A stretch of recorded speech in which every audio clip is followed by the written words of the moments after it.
ونستعينه ونستغفره ونعوذ بالله من شرور أنفسنا وسيئات أعمالنا من يهده الله فلا مضل له ومن يضلل فلا هادي له أشهد أن لا إله إلا الله وحده لا شريك له وأشهد أن محمدا عبده ورسوله اللهم صل وسلم وبارك على سيدنا محمد وعلى آله وصحبه وسلم تسليما كثيرا سبحانك لا علم لنا إلا ما علمتنا إنك أنت العليم الحكيم اللهم انفعنا بما علمتنا وعلمنا ما ينفعنا وزدنا علما إلى علمنا رب اشرح لي صدري ويسر لي أمري واحلل عقدة من لساني يفقهوا قولي ربنا افتح بيننا وبين قومنا بالحق وأنت خير الفاتحين معاشر المسلمين rahimani wa rahimakumullah. Alhamdulillah, kita panjatkan puji syukur kita kehadirat Allah Subhanahu wa taala. Hadirnya kita di majlis ini, di masjid ini tidak luput dari kasih sayang Allah Subhanahu wa taala kepada kita semuanya. Semuanya tidak lepas dan tidak luput karena sifat Allah Subhanahu wa taala yang maha kasih sayang kepada hamba-Nya. Di mana di malam hari ini kita dimudahkan oleh Allah, dikumpulkan di rumah Allah dalam rangka untuk thalabul ilm, menuntut ilmu agama yang merupakan kewajiban bagi setiap muslim. Thalabul ilmi fariidatun ala kulli muslim. Mencari ilmu agama merupakan kewajiban bagi setiap muslim. Tidak hanya perkara wajib, tapi menuntut ilmu agama merupakan ibadah, ketaatan, sekaligus merupakan jihad fi sabilillah. Ma'asyiral muslimin rahimani wa rahimakumullah. Senantiasa kita mengingatkan diri kita akan kasih sayang Allah kepada hamba-Nya, agar supaya kita semuanya, lisan kita dan hati kita setiap saatnya kita memuji Allah Subhanahu wa taala. Ketika kita mampu mengurai betapa banyak kasih dan sayangnya Allah kepada kita semuanya, terkhusus orang-orang yang beriman, maka sepatutnya kita, lisan kita, hati kita tidak lepas untuk kita memuji Allah Subhanahu wa taala. Memperbanyak untuk membaca tasbih, memperbanyak untuk kita membaca tahmid. Ketika kita mampu setiap saat menghadirkan berapa banyak kasih sayang Allah kepada hamba-Nya. Ma'asyiral muslimin rahimani wa rahimakumullah. Karena itulah Allah Subhanahu wa taala mengulang-ulang untuk kita baca dalam surat Al-Fatihah. Ar-Rahman Ar-Rahim. Ar-Rahman Ar-Rahim. Di sini Allah Subhanahu wa taala menyebutkan namanya Ar-Rahman dan Ar-Rahim. Ar-Rahman, Allah yang Maha mengasihi kepada siapa saja hamba-Nya. Tidak peduli dia itu beriman ataupun tidak beriman. Tidak peduli dia itu berakal atau tidak. Tidak peduli dia menunaikan kewajibannya kepada Allah atau tidak. Semuanya Allah Subhanahu wa taala memberikan kasih sayang kepadanya. Tetapi sifat Ar-Rahim hanya Allah berikan kepada orang-orang yang beriman saja, di mana Allah Subhanahu wa taala memberikan surga hanya bagi hamba-hamba pilihan Allah, yaitu orang-orang yang beriman. Itulah sifat Ar-Rahim, kasih sayang Allah yang khusus Allah berikan hanya kepada orang yang beriman. Ma'asyiral muslimin rahimani wa rahimakumullah, sebagai bentuk kasih sayang Allah kepada kita semuanya, kaum muslimin yang dirahmati Allah Subhanahu wa taala, mari kita lihat diri kita. Umat terakhir ini adalah umat yang memiliki banyak sekali keterbatasan. Tidak sama dengan umat-umat terdahulu. Allah Subhanahu wa taala takdirkan kita sebagai umat terakhir yang memiliki banyak keterbatasan. Allah Subhanahu wa taala membatasi usia kita dengan sangat singkatnya. A'maru ummati ma baina sittina ila sab'in, kata Nabi. Umur daripada umatku antara 60 sampai 70 tahun. Subhanallah. Sangat pendek, sangat singkat dan sangat cepat sekali. Bedakan dengan umat-umat terdahulu. Nabi Nuh alaihissalam berdakwah selama 950 tahun. Berdakwahnya 950 tahun. Lalu berapa usianya? Tentunya lebih daripada 1000. Kemudian fisiknya kita sebagai umat terakhir ini sangat terbatas sekali. Ya, sangat kecil. Dan selalu diri kita ini sering terkena gangguan-gangguan yang mengakibatkan kita ini sehingga terhalangi untuk menjalankan aktivitas ibadah, ketaatan kepada Allah Subhanahu wa taala. Namun kaum muslimin, umat terakhir ini Allah berikan kelebihan daripada umat-umat terdahulu.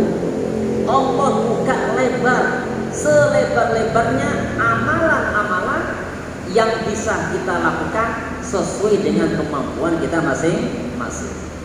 Karena bisa dipastikan kaum muslimin, kita ini, jangankan kita, para sahabat, tak seorang pun mereka itu yang mampu melaksanakan semua sisi ajaran Nabi kita Muhammad Sallallahu Alaihi Wasallam.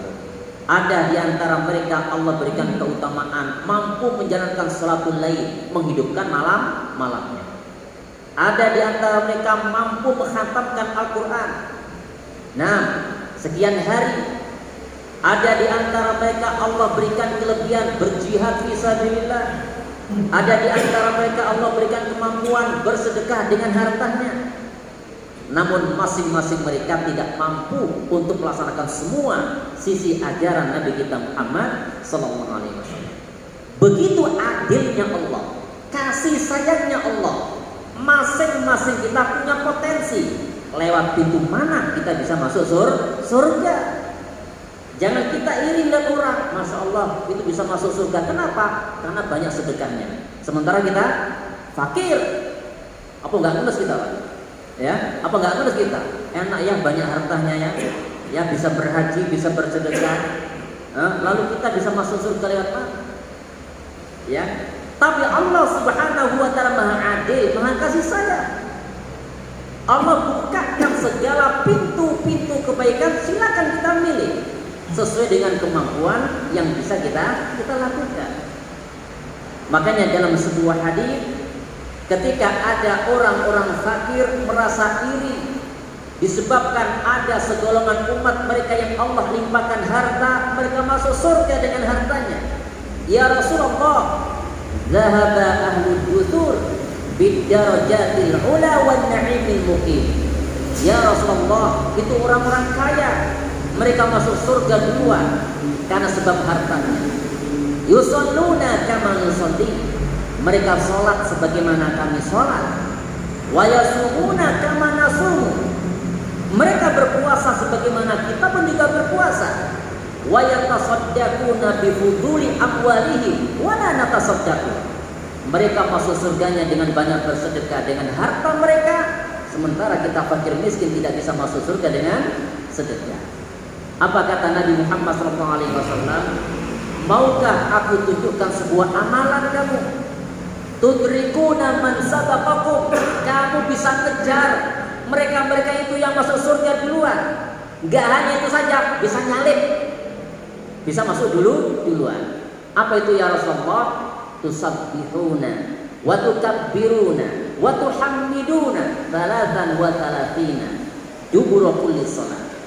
Engkau bisa masuk surga duluan daripada orang-orang kaya yang sedekah dengan hartanya.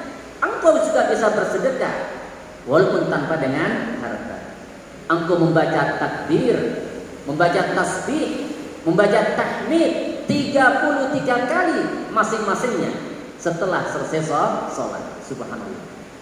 Subhanallah. Inilah kasih sayang Allah, maha pemurahnya Allah kepada hamba yang memiliki banyak keterbatasan. Allah bukakan lewat pintu mana saja kita bisa masuk surga tanpa kita mengikuti orang lain. Ma'asyiral muslimin rahimani wa rahimakumullah, di antaranya maha pemurahnya Allah dan kasih sayangnya Allah, sehingga Al-Imam An-Nawawi rahimahullahu ta'ala dalam kitabnya Riyadhus Shalihin memberikan suatu bab pada kitabnya, bab Turukul Khair, bab tentang pintu-pintu kebaikan, sehingga kita kaum muslimin bisa mengukur potensi yang kita miliki, apa yang bisa menyebabkan kita masuk surga. Ya, orang tua nggak mungkin bisa seperti anak muda. Anak muda pun juga belum tentu bisa seperti orang tua yang pikirannya fokus untuk akhiratnya. Anak muda nggak fokus akhiratnya. Mereka lebih cenderung menikmati kehidupan dunia karena merasa masih panjang hidupnya, sehingga mereka belum tentu bisa mengais amalan-amalan yang bisa menyebabkan masuk surga. Tapi maha kasih sayangnya Allah, Allah bukakan pintu surga berupa amalan-amalan dari yang sekecil apapun sampai yang paling besar, sehingga kita bisa mengukur, bisa mengamalkan amalan apa yang bisa kita lanjutkan agar supaya kita mendapatkan surga di sisi Allah Subhanahu wa ta'ala. Ma'asyiral muslimin rahimani wa rahimakumullah, ada satu amalan yang barangkali untuk kita bisa lakukan, karena dampaknya bukan hanya manfaat untuk diri kita, tetapi juga manfaat bagi orang lain. Rasulullah dalam sebuah hadis yang diriwayatkan oleh sahabat Abu Hurairah radhiyallahu ta'ala, riwayat Imam Muslim, anna nabiyya sallallahu alaihi wasallam qala laqad ra'aitu rajulan yataqallabu fil jannati fi syajaratin qata'aha min dhahri tariqin. Rasulullah sallallahu alaihi wasallam bersabda, sungguh aku telah melihat, Allah telah memperlihatkan kepada Nabi ada orang yang mereka itu bergelimang kenikmatan di surga. Allah masukkan surga dengan satu amalan yang seperti apa itu? Fi syajaratin qata'aha min dhahri tariqin. Apa yang dia lakukan? Dia memangkas, dia memotong, dia memindahkan. Ada pohon yang jatuh, yang tumbang, kemudian apa? Menutupi jalan. Menutupi jalan atau mengganggu jalan lalu lintas. Dia potong, dia singkirkan, dia jauhkan, dia bersihkan itu jalan dari hal-hal yang kiranya mengganggu pengguna jalan. Apa kata Nabi SAW? Dia bergelimang kenikmatan di surga disebabkan karena amalannya tadi itu. Fi syajaratin qata'aha min dhahri tariq kanat tu'dil muslimin, yang mana benda tersebut, pohon tersebut mengganggu orang-orang muslim, mengganggu orang-orang muslim. Subhanallah, menghilangkan gangguan. Ini merupakan amalan yang sangat mulia, dan memberikan gangguan kepada orang muslim ini merupakan perbuatan dosa besar. Menghilangkan saja menyebabkan dia masuk surga, mengganggu orang muslim menyebabkan dia masuk neraka.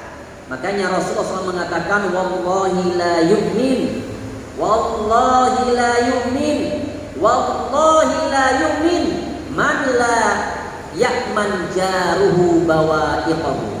Demi Allah, gak sempurna iman seseorang. 3 kali kata Nabi. Siapa?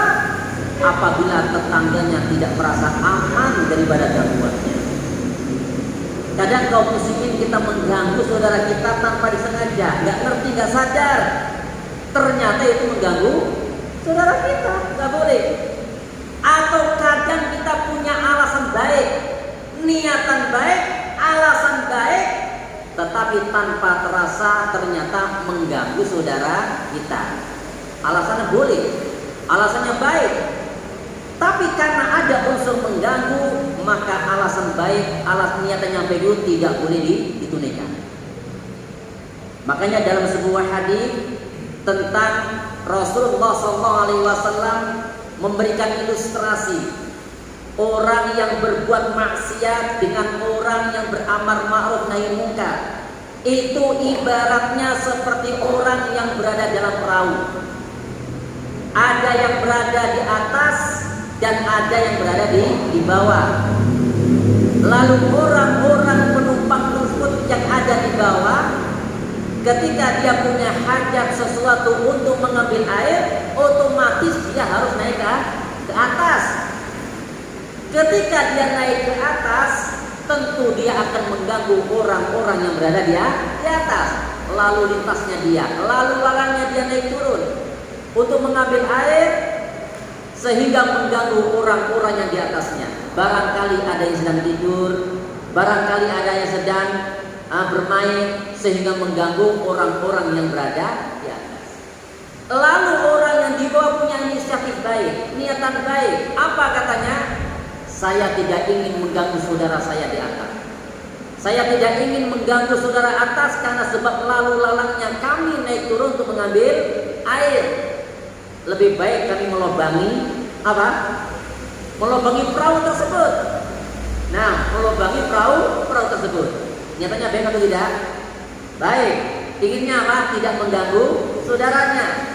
Ingin berbuat baik kepada saudaranya, tidak mengganggu. Tapi alasan baik ini tidak boleh digunakan, tidak boleh dipakai. Kenapa? Karena dia melakukan perbuatan yang akan membahayakan banyak orang. Ini kadang kita tidak sadar kaum muslimin. Ya, coba kadang-kadang kalau kita perhatikan, keadaan masyarakat kita kadang punya hajat mengadakan tabligh akbar, pengajian besar-besaran. Apa yang dilakukan biasanya? Ditutup jalan, pengajian maslahat yang sangat baik. Membangkitkan gairah untuk beribadah kepada Allah, mengajak orang berbuat baik, tetapi dengan cara mengganggu fasilitas umum, menutup fasilitas umum, jalannya ditutup sehingga pengguna jalan yang lain lewat jalan tikus. Ya, lewat jalan tikus sehingga perumahan orang kadang mengganggu orang lain. Alasannya baik, tapi karena ada unsur mengganggu tidak boleh dilakukan. Ada juga alasannya Masya Allah, punya hajatan, menikahkan putra putrinya, perkara yang syar'i, merupakan sunnah Nabi kita Muhammad SAW, menjauhkan daripada perbuatan zina, menjaga kehormatan, amalan yang sangat mulia. Tapi kadang 2 hari sound sistemnya membuat orang apa? Jantungan kaum muslimin. Ya, tetangga yang paling dekat itu sampai kadang kacanya itu bergetar. Ya, yang jauh saja merasa terganggu, apalagi yang dekat. Barangkali yang dekat ada yang sakit, ada yang pulang kerja, ada yang lain dan sebagainya. Mengganggu orang lain. Tidak boleh dengan alasan baik, alasan maslahat sehingga mengganggu orang lain. Rasulullah SAW memperingatkan dengan keras dalam sebuah hadis, ittaqu al-la'anain. Wahai kaum muslimin, wahai kaum mukminin, jauhkan kalian dari 2 perbuatan yang menyebabkan kalian dilaknat oleh orang lain. Jauhkan 2 perbuatan yang menyebabkan kalian didoakan buruk oleh orang lain. Makanya kadang-kadang kehidupan kita gak berkah kadang-kadang. Kenapa? Gak terasa kita banyak mengganggu orang lain, didoakan buruk oleh orang lain. Sepertinya kita banyak amal ibadah, banyak sedekah, kok kehidupan kita diuji terus sama Allah. nggak sadar barangkali apa yang kita lakukan barangkali mengganggu orang lain sehingga orang lain mendoakan keburukan kita. Kaum muslimin yang dirahmati Allah Subhanahu wa taala, coba kita berusaha untuk mengamalkan ajaran Nabi, berupaya tidak mengganggu orang lain. Dalam sebuah hadis, andai kata kamu tidak mampu berbuat baik kepada orang lain, minimal kamu jangan mengganggu orang lain. Gak mampu berbuat baik, paling tidaklah tidak sampai mengganggu orang lain. Mengganggu orang lain dosa besar. Di antara sebuah hadis mengatakan, ya Rasulullah, inna fulana tasumu wa tusalli wa tatasaddaqu wa taf'alu kada wa kada. Ya Rasulullah, ada seorang wanita yang luar biasa amalannya, puasanya oke, sedekahnya oke, sholatnya luar biasa, wa tu'dhin nasa bilisaniha. Sayangnya dia itu suka mengganggu, menyakiti orang lain dengan lisannya. Apa kata Nabi SAW? La khaira fiha hiya min aninna. Enggak ada kebaikan dia sama sekali, hilang kebaikannya, dan dia penghuni neraka. Kaum muslimin yang dirahmati Allah Subhanahu wa taala, tidak sadarkah kita dengan hadis Nabi SAW yang mengajarkan kita agar supaya kita menjalankannya selamat di dunia dan akhirat? Ittaqu al-la'anain. Jauhkan oleh kalian dua perbuatan. Dua perbuatan ini merupakan salah satu contoh, dan masih banyak contoh yang lainnya yang bisa dikiaskan dengan dua perbuatan ini. Apa itu? At-takhalli fi tariqin nasi wa dhillihi. Buang hajat, buang air kecil atau besar, fi tariqin nas, di tempat lalu lintasnya manusia, au dhillihim, di tempat orang untuk berteduh. Kalau kita melihat alasannya karena mengganggu, sehingga semua bentuk yang sifatnya mengganggu tidak boleh dilakukan oleh orang muslim, sengaja ataupun tidak sengaja. Ya, yang tidak sengaja saja mengganggu nggak boleh, apalagi dengan sengaja. Karena itulah diantara keterangan hadis la dharara wala dhirar, tidak boleh mengganggu sengaja ataupun tidak sengaja. Bagaimana kaum muslimin mengganggu tidak sengaja ini? Di antara para ulama menjelaskan, kalau seandainya ada orang yang tinggal di tepian sungai, di sisi apa? Sungai. Sungai dipakai fasilitas oleh orang, mencuci dan lain sebagainya. Lalu ada orang membuat kandang kambing, kandang ternak, ya di samping apa? Sungai. Paling enak itu, tinggal masukkan ke sungai, tinggal jalan saja. Sementara masih digunakan untuk apa? Untuk kebutuhan mencuci dan sebagainya.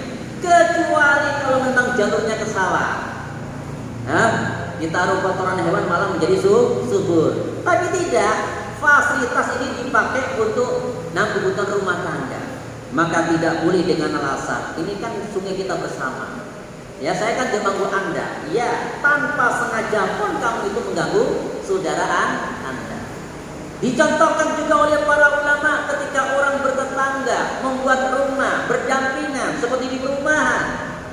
Lalu ada seorang yang merenovasi bangunannya, di luar daripada standar daripada perumahan, di tingkat 2 atau 3. Lalu membuat jendela itu ternyata menjorok kepada rumah tetangganya. Kalau dibuka jendela, maka akan kelihatan aurat tetangganya. Nggak boleh dengan alasan ini rumah gue, ini rumah saya sendiri. Apa urusannya kamu? Tidak boleh kamu sini. Itu namanya mengganggu secara tidak sengaja pun dilarang dalam Islam. Masya Allah. Itulah hidayah petunjuk dari Nabi kita Muhammad SAW agar kita bisa menjalin kerukunan hidup bersama dengan sama kaum muslimin atau yang lain. Ma'asyiral muslimin rahimani wa rahmakumullah. Kita lihat dalam hadis tadi itu, luar biasa pahalanya. Tidak boleh kita memandang sepele. Kadang orang bisa masuk surga dengan satu amalan. Apa itu? menyingkirkan sesuatu yang mengganggu orang lain. Apa kata Nabi sallallahu alaihi wasallam? Laqad ra'aitu rajulan yataqallabu fil jannati fi syajaratin qata'aha min dhahri tariqin. Nah, kanat tu'dil muslimin. Aku melihat, diperlihatkan oleh Allah penghuni surga, dia itu berkelima dengan nikmat Allah. Ternyata yang dia lakukan adalah ketika itu dia menyingkirkan gangguan di jalan yang orang lain itu terganggu dengannya. Dalam riwayat yang lain, marra bainama rajulun yamshi ala thariq, ketika ada orang lewat di jalan, dia mendapati kayu, kemudian dia singkirkan kayu tersebut, dia mengatakan, wallahi la unhiyanna hada kanat tudhil muslimin, demi Allah akan aku singkirkan ini agar tidak mengganggu saudara saya orang beriman. Fa udkhilal jannah, maka dia dimasukkan surga dengan satu amalan ini kaum muslimin. Sehingga kaum muslimin kita tidak boleh meremehkan saudara kita yang lain. Dia belum bisa melaksanakan ini, barangkali dia melanjutkan suatu amalan yang menyebabkan dia masuk surga. Nah, makanya kadang kita tidak melihat orang itu kegiatannya ini, tapi masya Allah, Allah wafatkan pada waktu-waktu yang baik. Pada hari Jumat bisa tersenyum. Kiranya amalan apa yang ada pada orang ini? Dia melanjutkan suatu amalan yang tidak diketahui oleh orang lain. Ada seorang wanita kaum muslimin yang kerjaannya nyapu masjid. Kerjanya apa? Membersihkan masjid. Yang kadang kita menyepelekan kaum muslimin. Ya, ada karpet miring kita diam saja. Gak ada kretek hati itu apa? Meluruskan biar enak dipandang mata. Ada plastik kita biarkan saja. Ada batu yang kiranya orang kesandung di batu itu kita diam saja. Padahal kata Rasulullah SAW, al-jannatu aqrabu ila ahadikum min syiraqi na'li. Surga itu sangat dekat sekali kepada kita daripada tali sandal yang melekat pada kaki kita. Kaum muslimin, tali sandal itu sudah nempel, tapi surga itu masih lebih dekat dari sandal tersebut, sangat dekat di masjid.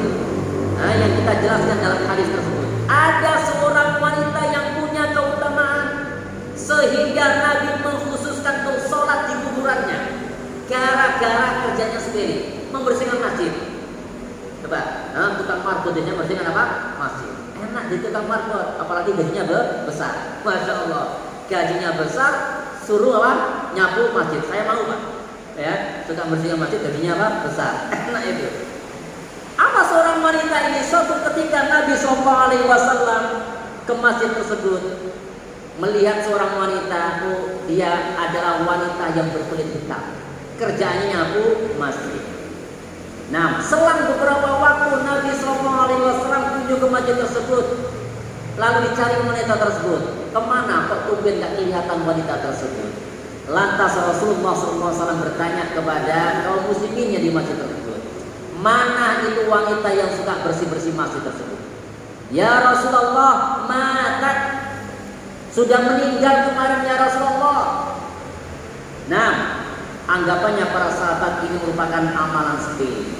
Maka tidak penting kiranya untuk dikabarkan kepada Nabi tentang kematiannya. Ternyata Nabi SAW punya perhatian besar kaum muslimin terhadap orang yang membersihkan rumah Allah. Lantas Nabi mengatakan kepada para sahabat, awala kuntum hadantumuni, wahai para sahabat, kenapa engkau tidak kabarkan kepada aku tentang kematian wanita tersebut? Anggapannya para sahabat gak penting karena kerjanya sepele menurut para sahabat. Tapi menurut kanjeng Nabi Muhammad SAW, ternyata membersihkan masjid itu amalan yang sangat mulia. Akhirnya Nabi SAW mengatakan kepada para sahabat, dulluni ala qabriha, tolong aku antar di mana kuburan wanita tersebut, tolong kami antar. Akhirnya para sahabat mengantarkan kuburan tersebut. Sholat Nabi di atas kuburannya.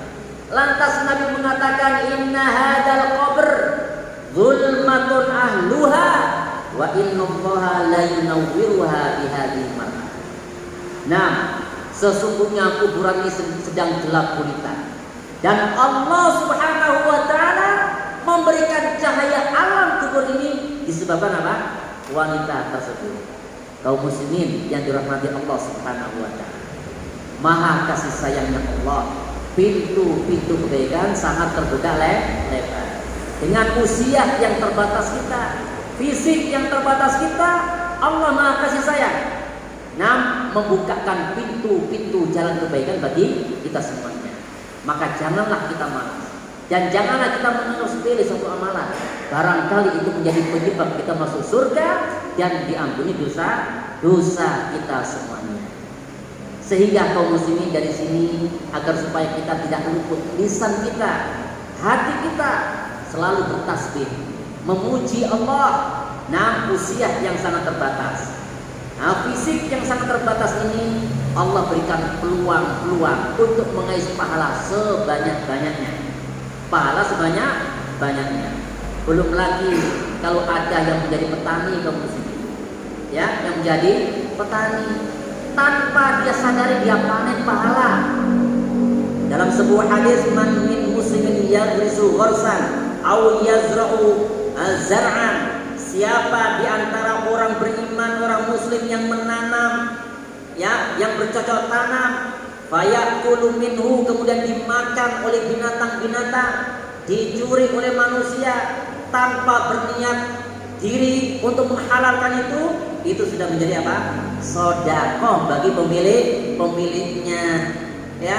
Maka jadi petani tenang, santai. Kalau dengar hadis ini, biar tidak dimakan burung-burung, tidak, ya, karena burung itu datang nggak mungkin bawa karung, ya, nggak mungkin bawa karung. Titip pulang dia itu, ya, besok lagi datang nggak bawa karung lagi, Pak. Nah, coba sekali-kali ditotal. Nah, tak biarkan saja burung makan itu. Berapa karung dia makan? Ternyata nggak sampai banyak. Kalau digetak, kira-kira kemana itu? Ke tetangganya. Kok tega punya tetangganya biar dimakan burung? Kita nggak rela kalau kita punya dimakan burung. Biarkan tetangga kita yang dimakan burung tersebut. Subhanallah. Karena itulah kaum muslimin, saya menasihati diri saya dan kaum muslimin untuk banyak-banyak kita bertasbih, bertahmid, memuji Allah. Nah, atas karunia-Nya dan kasih sayangnya kepada kita semuanya, diberikan peluang pahala sebanyak-banyaknya agar kita mendapatkan kebahagiaan dunia dan akhirat. Mungkin ini yang bisa kita sampaikan pada malam hari ini. Semoga ini bisa menjadi nasihat bagi saya dan kaum muslimin. Semoga kita bisa bertanafus, berlomba-lomba untuk melaksanakan amal kebaikan. Wallahu ta'ala alam bisawab. Wa akhiru da'wana alhamdulillahi rabbil alamin. Subhanakallahumma wa bihamdik, asyhadu an la ilaha illa anta, astaghfiruka wa atubu ilaik. Wassalamu alaikum warahmatullahi wabarakatuh.